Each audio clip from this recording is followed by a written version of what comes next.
Yay, it's clean. I wish I could clean everything that fast.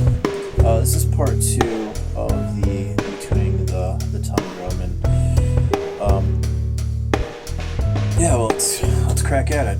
I did finish this one. It took me all of, maybe about 8 hours. I took breaks in between. It can get quite laborious, but it is tuned and it is fun to play. Since I'm holding the camera, I'm not going to do anything other than just play the scale. We're starting at an A3 and we're going up to an A4, and then the highest note is an A4 sharp. So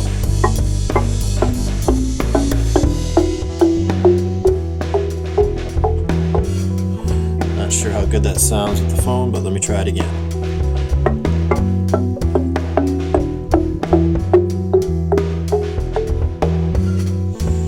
So there, it's tuned. So you're probably wondering what it looks like underneath. Okay, that is the story underneath. So what I did is I started at the bottom of all the tongues and got close to the hertz, and sometimes I went over, and then I backed it down with by carving away from the tips of the tongues.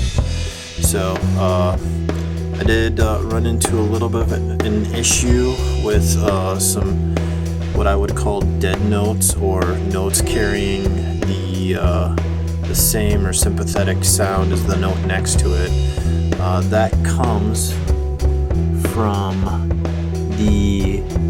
I guess you could call it the bridge or the block not being fully connected to the tongue, which can be just not a completely flush flat cut, or maybe the board is warped or was warped. But you can fix that either. There's two ways. You can shim it, or you can shim where you basically take a small sliver shim and kind of shim some wood under there and make it tight and glue it up, which is what I did in this case. Or you can use some clamps and try to squeeze down the top. I think the shim way is a little bit more of a permanent, or probably more permanent solution, but both of them work, and I've done it both ways. So what's left on this one is I gotta decide how I want to finish it. I'm not gonna put too much more money or time into it. I do port these usually at the side facing what would I guess be an audience, not the side facing the player. And I think for this I'm going to make a wood port and kind of port it all the way out to the middle. Typically I just use a hole saw and draw the hole saws through it, but I'm going to experiment with this one. Also, I am going to put a percussive top on this, or bottom. Probably going to get rid of the cushions. That's just kind of to help me stabilize it, but I want this to flip it around and be able to do some percussive stuff to it too as well. So not sure what color I'm gonna finish it in. I might actually do it with food coloring and shellac, which would make a nice interesting video. I've done that before. But one thing I do need to do is I need to signify which notes are the sharp, just so it's a little bit easier to play. That's why pianos have black keys. Most tongue drums that you'll see, they are tuned to a chord or a scale. A lot of times it's a pentatonic scale, but this one I did a whole octave on it, and it was fun. I'm glad I did it. I will definitely do it again, but yeah, play it one more time for you.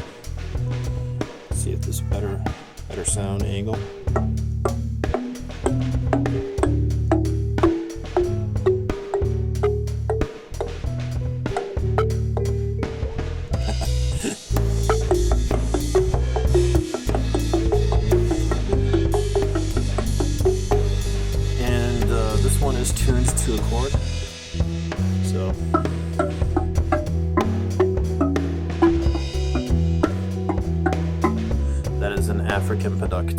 I'm going to be doing another Paduk top.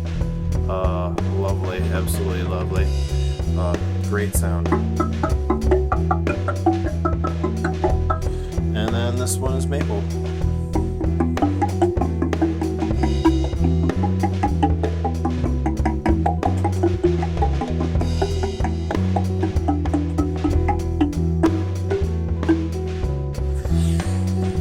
So if you like this short tuning series, give it a thumbs up, like, subscribe. I do have a Facebook page.